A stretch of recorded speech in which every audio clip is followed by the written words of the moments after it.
강력하게 이끄는 사랑이 무엇인지를 좀 알았으면 좋겠습니다. 사람은 변해요. 그렇죠. 신체도 변하고요. 또 생각도 변하고요. 좋게 변하는 사람이 있는가 하면 좀 나쁘게 변하는 사람도 있습니다. 변하게 하는 조건도 참 다양합니다. 결혼해도 변하죠. 사랑하는 환경이 바뀌어도 변하기도 합니다. 삶의 조건이 바뀌어도 변합니다. 어떤 사람을 보면 자리가 바뀌었는데 변하는 사람도 있습니다. 젊었을 때는 아주 힘들게 살았는데 좀 어느 정도 부자가 되니까 변한 사람도 있습니다. 젊었을 때는 좀 막 정의와 공의를 이야기하다가 어떤 자리에 올라가면 그것을 잊어버리는 사람도 있습니다. 변한다는 거, 나이가 들면서도 변하고요. 철이 들면 변하기도 합니다. 그러면 그리스도인으로 변한다는 것을 어떻게 표현할까요? 오늘 17절에서는 새로운 피조물이 되었다라고 표현합니다. 그리스도인은 새로운 피조물입니다. 그렇다면 옛적의 피조물과 새로운 피조물의 근본적인 차이는 무엇일까요? 무엇이 바뀌었기에 새로운 피조물이라고 그렇게 말할까요? 오늘 17절의 말씀을 전후로 해서 새로운 피조물에 관한 말씀을 살펴보고자 합니다. 그리고 오늘 말씀의 근거로 여러분들의 변화의 발걸음을 더 힘차게 뛰는 시간이 되기를 바랍니다. 내가 새로워져야 합니다. 너무도 잘 아시는 말씀은 17절 말씀이에요. 기독교인뿐만 아니라 세상 사람도 이 말씀은 조금 아는 것 같습니다. 그래서 이 말씀을 안다고 해서 내가 새로운 피조물이 되는 것은 아닙니다. 오늘 17절 말씀은 이렇게 되어 있죠. 그런즉 누구든지 그리스도 안에 있으면 새로운 피조물이라. 이전 것은 지나갔으니 보라 새 것이 되었도다. 새로운 피조물이 되는 방법을 아주 정확하고 단순하게 가르쳐주고 있습니다. 뭐죠? 누구든지 그리스도 안에 있으면입니다. 누구든지 하나님의 은혜와 능력과 말씀 안에 있으면 됩니다. 시편 2편의 표현을 빌리자면 하나님께 피하는 자입니다. 그래서 초월적인 관계가 회복된 사람, 누구든지 그리스도 안에 있으면 새로운 피조물이 되는 것입니다. 그래서 내가 새로운 존재이기 때문에 새로운 방법으로 사는 것이지요. 그러면 이 17절 말씀 보면 피조물이라는 이 표현 속에 만든 분이 있다라는 것이지요. 그러면 옛날 피조물과 새로운 피조물의 차이는 무엇일까요? 새 것과 이전 것의 근본적인 차이는 무엇일까요? 이전 것은 자기가 피조물인데 창조주의 자리에 앉아 있는 것입니다. 자기가 창조주가 된 것입니다. 이게 이전 거입니다. 이게 옛날 피조물입니다. 그러면 새로운 피조물은 뭘까요? 피조물의 자리에 앉는 것입니다. 창조주가 있다는 것을 인정하는 것입니다. 그것이 그리스도 안에 있는 거예요. 그리스도 안에 있으면 내가 피조물이고 창조주가 계시다는 것을 고백하게 되어 있습니다. 그러면 새로운 피조물이 되는 것입니다. 그것이 새 것입니다. 그것이 새로운 피조물입니다. 그래서 그리스도 안에 있으면 새로운 피조물이 되는데 그러면 변화가 일어납니다. 첫 번째 변화가 뭘까요? 여러분들은 새로운 피조물인 줄 저는 확신합니다. 그러면 변화가 일어나는데 이 변화가 일어났어야 됩니다. 그리고 이 변화가 뚜렷해져야 됩니다. 첫 번째는요, 관점이 바뀝니다. 16절 말씀 우리 다 같이 한번 봤으면 좋겠습니다. 함께 읽겠습니다. 시작. 그러므로 우리가 이제부터는 어떤 사람도 육신을 따라 알지 아니하노라. 비록 우리가 그리스도를 육신을 따라 알았으나 이제부터는 그같이 알지 아니하노라. 이제부터는 이전 것일 때 옛 피조물일 때 육신에 따라 볼 때가 있었습니다. 바울이 그랬어요. 완성하지 못한 자신의 관점으로 볼 때가 있었습니다. 그것을 육신에 따라 봤다는 거예요. 육신에 따라 알았다라는 거예요. 이때 바울은 인간적인 관점에서 봤다라는 것입니다. 육신에 따라 보니까, 인간적인 관점에서 따라 보니까 예수는 나무에 달린 저주받은 자입니다. 육신의 관점으로 보니까 예수는 갈릴리 촌놈에 불과했습니다. 그래서 예수와 예수를 따르는 그 사람들을 용납할 수가 없었던 것입니다. 어떻게 갈릴리 촌놈이 세상을 구원할 메시아가 될 수 있느냐? 이것은 불가능하다라는 결론에 이르게 되었던 것입니다. 이것이 바울이 육신에 따라서, 자신의 학문에 따라서, 자신의 율법의 관점에 따라서 볼 때 그랬다라는 것입니다. 그런데 이제부터는 새로운 피조물이 되어서 영의 관점으로 보니까 예수는 그리스도였습니다. 믿음의 눈으로 보니까 예수는 하나님의 아들이었습니다. 이제부터는 나를 위해 이 땅에 오셨고 나를 위해 십자가를 지신 그분이었음을 알게 되었습니다. 영의 관점으로 보니까요. 그래서 예전에는 내가 육신에 따라 봤는데, 예전에는 나의 학문의 수준으로 봤는데 그것이 아니더라. 이제부터는 나는 그렇게 알지 않기로 했다. 예수만이 유일한 구원자였습니다. 신앙은요, 여러분, 신앙은요, 관점 하나 바뀌는 겁니다. 관점이 바뀌는 것이 무엇일까요? 보이는 것이 아니라 보이지 않는 것을 보는 것입니다. 이것이 관점이 바뀌는 거예요. 환난의 무거운 것을 보지 않고 영광의 무거운 것을 보는 것입니다. 이게 관점이 바뀌는 겁니다. 관점이 달라지면 옆에 있는 사람을 보는 관점도 달라집니다. 하나님의 뜻이 있어서 나에게 붙여준 사람으로 보게 됩니다. 하나님의 관점으로 보면 대하는 태도가 달라지게 되어 있습니다. 그래서 함부로 사람을 대하지 않습니다. 왜냐? 하나님이 나에게 붙여준 사람이기 때문에요.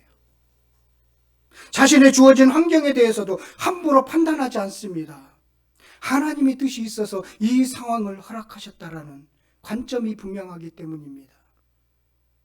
그래서 항상 선한 것을 주시기를 원하시는 우리 하나님, 그 관점, 보이지 않지만 보는 것으로 보는 이 관점의 하나 차이가 모든 것을 다르게 보는 사람으로 바꾸더라는 것입니다. 여러분, 신앙은 관점 하나 바뀌는 거예요. 그 관점이 바뀌면 방향이 달라집니다. 출발은 아주 미약해요. 그런데 시간이 흐를수록 점점 벌어집니다. 관점이 막혀서 출발했는데 처음에는 비슷해요. 별반 차이가 없어요. 달라진 게 없는 것처럼 보여요. 그런데 시간이 흐를수록 벌어지게 되어 있다는 거예요. 제가 사랑하는 후배 목사 중에 신림동에서 껄렁껄렁거리다가 한 학기 마음 잡고 공부해갖고 우리 후배, 다른 과인데 후배가 된 목사가 있습니다. 지금은 목회를 열심히 잘하는데요. 그래서 그런데 신학개학 들어와서도 그 껄렁거림을 버리지를 못하더라고요. 껄렁껄렁거리고 진지하지 못하고 놀러 다니고. 여러분, 신학대학은 제가 다닐 때는 좀 제가 타락해서 그런지 좀 건전한 사람이 있고 좀 불량한 사람도 있어요. 저는 불량한 사람 쪽에 좀 끼어 있다 보니까 그런 친구들도 만나는데 껄렁거리고 그랬습니다.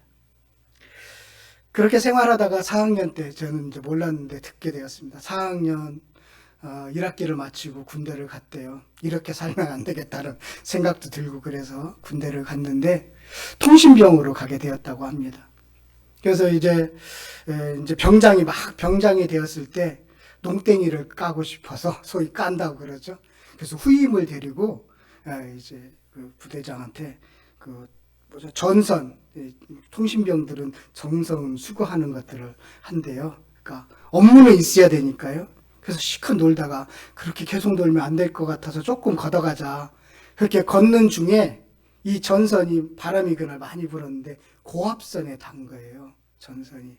그래서 고압 볼트 있잖아요. 거기에 닿아서 그 후임이 그걸 만졌는데 빵 튀겨져 나갔다는 거예요. 그래서 이 손이 완전히 그냥 타버린 거죠. 그래서 나중에는 엉덩이 살로 해갖고 피부 이식을 했대요. 자기는 그 후임을 구하려고 막 덤벼들었는데 사실은 그런 마음이 없었는데 왜 그랬는지 자기가 모르겠는데 아무튼 구하려고 덤비다가 자기도 이렇게 전기를 먹은 거예요. 그래갖고 흉터가 아주 났는데 그 전기는 들어오면 밖으로 나가야 된다며요.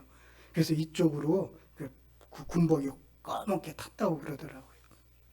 그러고 나서 이제 나중에 병장 기간은 그냥 병원에서 그 군대 병원에서 있다가 제대를 했대요. 그러고 나서 정신을 조금 더 차리게 됐어요.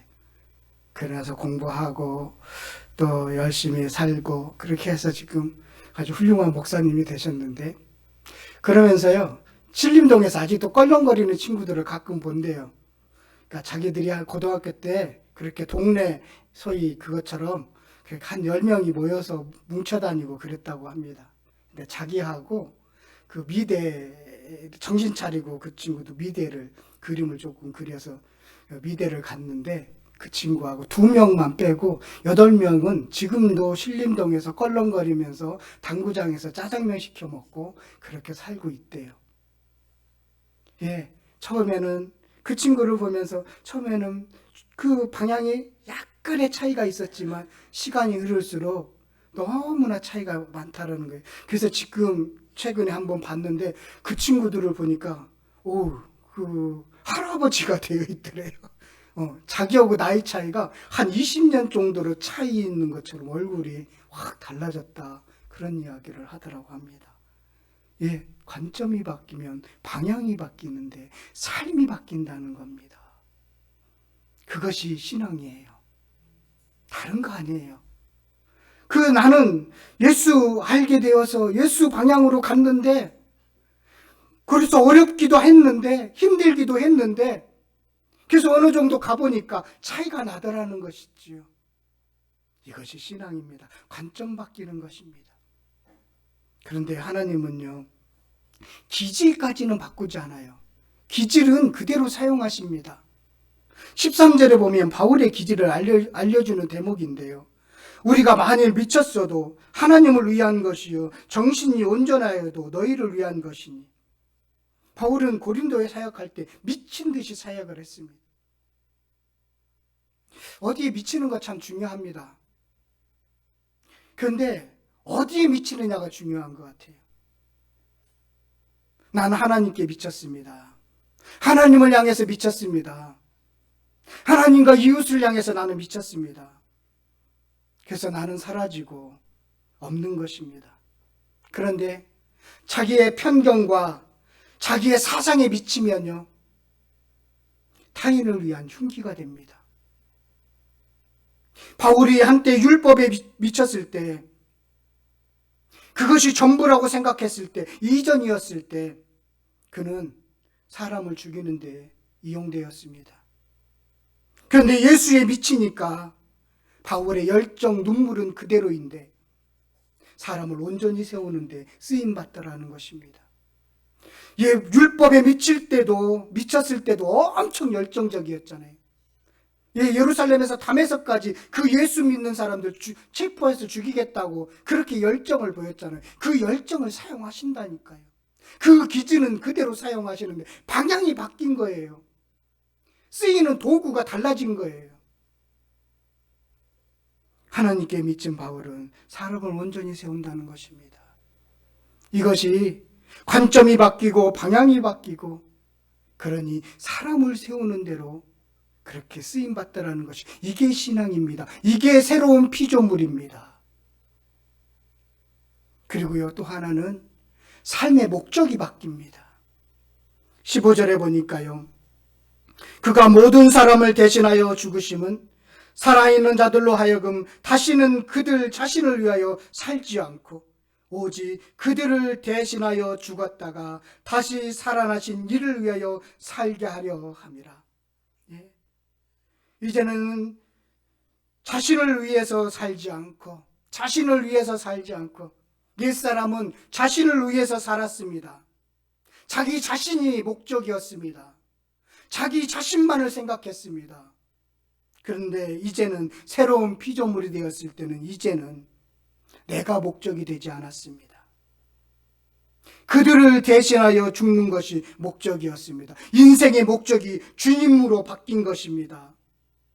주님이 나를 위해서 죽으셨기 때문에 나도 그들을 위해서 대신 죽겠습니다. 이것이 새로운 피조물에게 나타나는 근본적인 차이입니다. 그래서 여러분, 이기적인 그리스도인은 없어요. 말이 안 되는 거예요. 그리스도인은 이기적일 수가 없어요. 그래서 이기적인 그리스도라는 이 단어 자체는 문제가 있습니다. 말이 안 되는 겁니다. 그리스도인은 다 이타적입니다. 왜냐하면 새로운 피조물이기 때문에요. 이타적으로 사는 거예요. 자신을 위해서 사는 게 아닙니다. 그래서 아내는 남편을 위해서 살고 남편은 아내를 위해서 사는 것입니다. 남편은 아내를 사랑하고 그리고 아내는 남편을 순종하는 겁니다. 서로 이타적으로 사는 거예요. 그것처럼 새로운 피조물에게 나타나는 것은 삶의 목적이 바뀌었다는 것입니다. 그리고 또 하나는요, 오늘 말씀에서 쭉 읽어보니까 새로운 피조물에게 나타나는 변화들이 참 많이 있더라고요. 기준이 바뀝니다. 10절과 11절의 말씀입니다. 10절은 안 읽었었는데 함께 읽겠습니다. 10절, 11절 함께 읽겠습니다. 시작. 오늘 우리가 다 반드시 그리스도의 신부한다 앞에 나타나게 되어 각각 선악간에 그 몸으로 행할 것을 따라 받으려 함이라. 우리는 주의 두려우심을 알므로 사람들을 건면하겠니와 우리가 하나님 앞에 알려졌으나 또 너희 양심에도 알려지기를 바라노라. 기준이 뭐죠? 하나님의 심판대입니다. 내 끝에 있다는 것을 인정하고 하나님의 심판대 앞에, 선악간에 판단하시는 하나님 심판대 앞에 쓴다는 그 기준을 갖고 있습니다. 하나님 앞에, 하나님 심판대 앞에 서게 된다는 것은 그는 체험을 통해서 알게 되었습니다.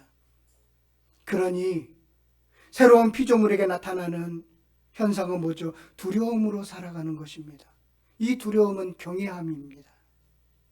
하나님을 경외하면서 살아가는 겁니다. 하나님을 경외하는 마음으로 그날을 준비하면서 살아가는 것입니다. 바울은 주의 두려움을 알았기 때문에 하나님 이야기를 합니다. 하나님을 알기에 하나님을 소개합니다. 하나님은 두려운 분이라는 기준을 삼고 살았기 때문에 그것이 가능했던 것이지요. 그런 두려움, 하나님의 심판대 앞에 쓴다라는 그런 경외감, 그런 두려움 때문에 그런 기준이 바뀌었는데 그런 삶으로 연결되는 것이 7장 1절로 연결되더라는 것입니다. 7장 1절의 말씀을 보면 그런즉 사랑하는 자들아 이 약속을 가진 우리는 하나님을 두려워하는 가운데서 거룩함을 온전히 이루어 육과 영의 온갖 더러운 것에서 자신을 깨끗하게 하라. 세상과 분리하고 하나님과 연합한 거룩한 삶을 살아가는 것입니다. 억지로 사는 것이 아니라 내 기준은 하나님 심판대 앞에 내가 선다라는, 끝에 하나님 앞에 선다라는 그 기준점을 갖고 있기 때문에 오늘 하루도 한 날도 거룩하게 깨끗하게 살려고 노력하는 것이죠. 이것이 새로운 피조물에서 나타나는 현상입니다. 그와 상반된 것으로 세상을 두려워하지는 않습니다. 하나님을 알기에 세상을 두려워하지 않습니다. 하나님을 경외하기 때문에 세상에 대한 두려움은 더 이상 갖지 않게 되는 것입니다. 그래서 잠언서 8장 13절에 여호와를 경외하는 것은 악을 미워하는 것이라. 나는 교만과 거만과 악한 행실과 패역한 입을 미워하느니라. 예, 하나님을 경외하니까 그렇게 하죠. 잠언 16장 1절에 보니까 하나님의 마음의 경영은 사람에게 있어도 말의 응답은 여호와께로부터 나오느니라. 사람의 행위가 자기 보기에는 모두 깨끗하여도 자기가 보기에는 깨끗하여 보입니다. 그런데 여호와는 심령을 감찰하시느니라. 너의 행사를 여호와께 맡기라. 그리하면 내가 경영하는 것이 이루어지리라. 예, 기준이 달라지니까 경외함으로 인생을 살아보니까요, 하나님께 온전히 맡기게 되더라는 것이 입술이 아니라 심령까지도요. 이런 기준이 달라지는 것입니다. 하나 더 있습니다. 직분이 달라집니다. 18절 말씀입니다. 우리 18절 말씀 다 같이 한번 읽었으면 좋겠습니다. 함께 읽겠습니다. 시작.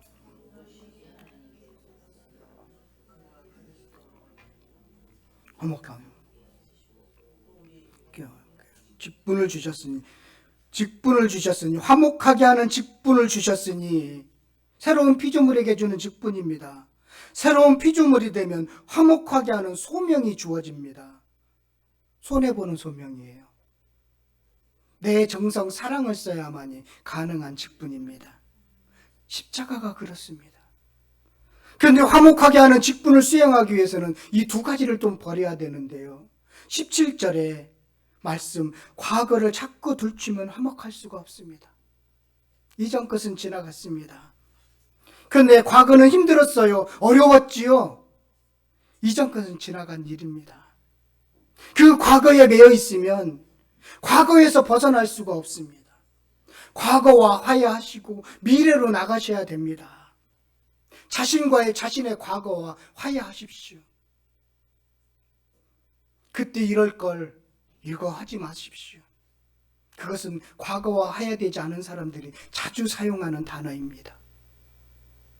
이전 것은 지나갔습니다. 과거를 들추어내봤자 좋을 게 하나도 없습니다. 지나갔습니다. 화목하게 하시려면, 그 직분을 감당하시려면 과거를 들추어내지 마십시오. 지나갔습니다. 이게 중요합니다. 또 하나가 더 있는데요. 19절의 말씀인데 그들의 죄를 그들에게 돌리지 않는 것입니다. 상대방 때문이라고만 하지 않는 것이지요. 나에게도 조금 문제가 있었지. 내가 미숙했지. 그래서 내가 실수했구나. 그래야 화목할 수가 있는 것입니다. 책임을 상대방에게 전가하면 화목하게 되지 않습니다. 이 두 가지, 화목하게 하는 직분을 감당하기 위해서는 이 두 가지를 버리셔야 됩니다. 이전 것은 지나갔습니다.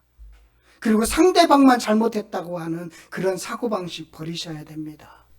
나에게도 미숙했다. 그래서 하나님과 화해가 되면 자신과도 화해가 되고 이웃과도 화해가 되는 화해의 직분, 화목의 직분을 감당할 수가 있는 것입니다. 이렇게 새로운 피조물에게 나타나는 변화가 있어야 돼요. 여러분, 이런 변화가 있으시죠? 그래서 새로운 피조물이 된 것이죠. 그러면 내 스스로 노력해서 새로운 피조물이 되었을까요? 아니에요. 하나님의 사랑이 우리를 새로운 피조물로 만드셨습니다. 14절의 말씀이 그 이야기입니다. 우리 14절 말씀, 우리 마음을 실어서 한번 같이 읽었으면 좋겠습니다. 함께 읽겠습니다. 시작. 그리스도의 사랑이 우리를 강권하시도다. 우리가 생각하건대 한 사람이 모든 사람을 대신하여 죽었은즉 모든 사람이 죽은 것이라. 그리스도의 사랑이 우리를 강권하시도다. 그리스도의 사랑이 우리를 강권하시도다. 그리스도의 사랑이 우리를 강권하시기 때문에 바울은 미치지 않을 수가 없었습니다. 주님의 사랑에 자신을 사로잡고 있어서 바울은 미치지 않을 수가 없었습니다. 어떤 사랑인가를 알기 때문에 그렇습니다. 하나님이 사람이 된 그 사랑, 너무나 감격스러운 사랑을 알게 되어서 그는 미치지 않을 수가 없었던 것이죠. 그 큰 사랑을 알기에 흘러보내지 않으면 안 되는 그런 뜨거운 사람이 되었습니다. 새로운 피조물이 되었습니다. 그리스도의 사랑이 그를 새로운 피조물로 만든 것입니다. 그 사랑이 우리를 이렇게 만드셨어요. 여러분 오늘 말씀 17절 말씀 너무나 잘 아시는 말씀이죠. 이전 것은 지나갔으니 보라 새 것이 되었도다.